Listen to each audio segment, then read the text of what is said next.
As the sun sets on the last day of 2024, I wanted to share with you my predictions for the Canberra property market in 2025.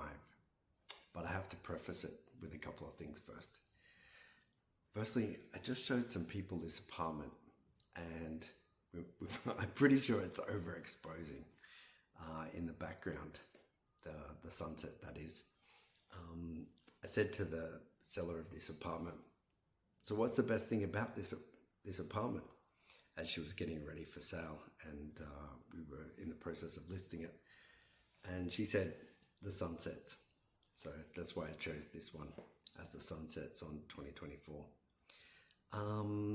But I also want to preface my property predictions with a couple of statements about market predictions in general.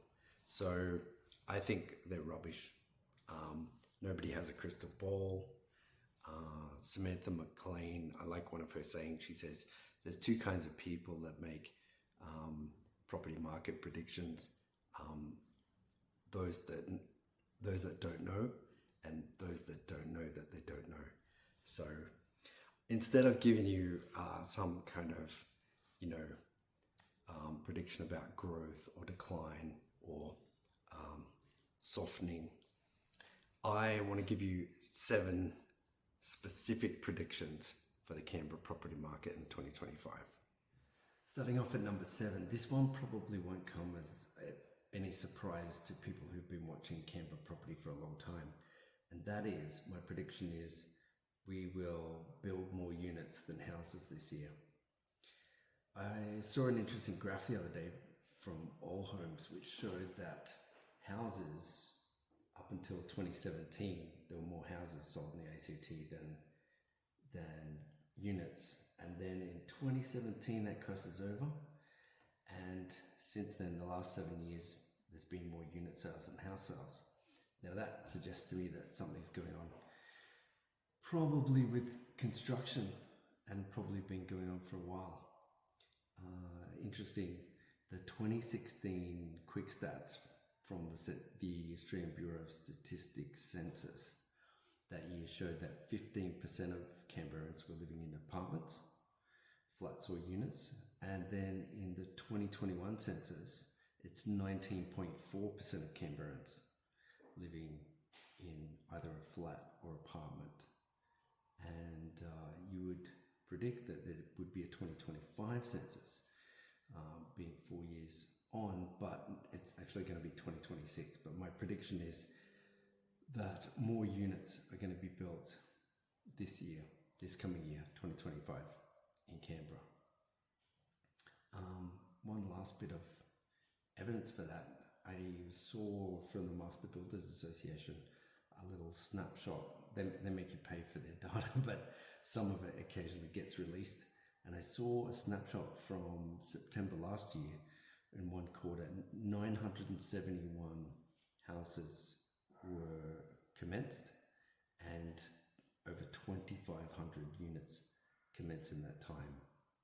And so I think that is really a no-brainer, that prediction. Hubs in units in Canberra are going to remain pretty rare. If you look at units in Canberra built since the 1990s, it's about 1 in 1,000 that has a bathtub. So here behind me is a bathtub, and I just had a lady in her 20s just come and have a look at this unit simply because it had a bathtub, and that is pretty uncommon.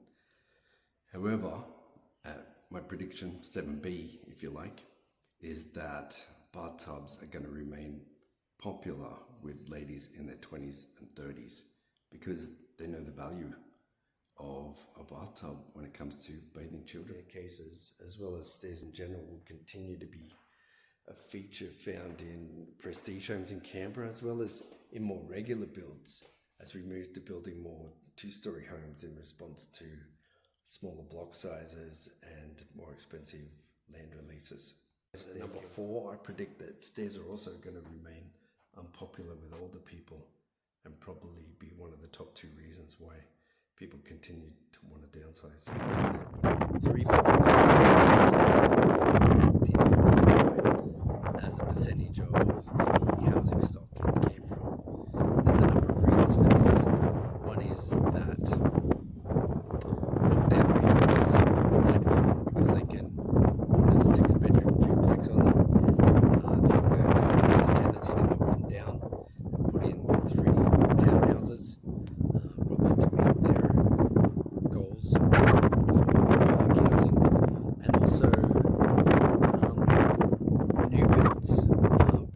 prefer to build 4-bedroom and 5-bedroom houses because they're more profitable, and make better use of the block. If you look behind me, this shores of a new suburb.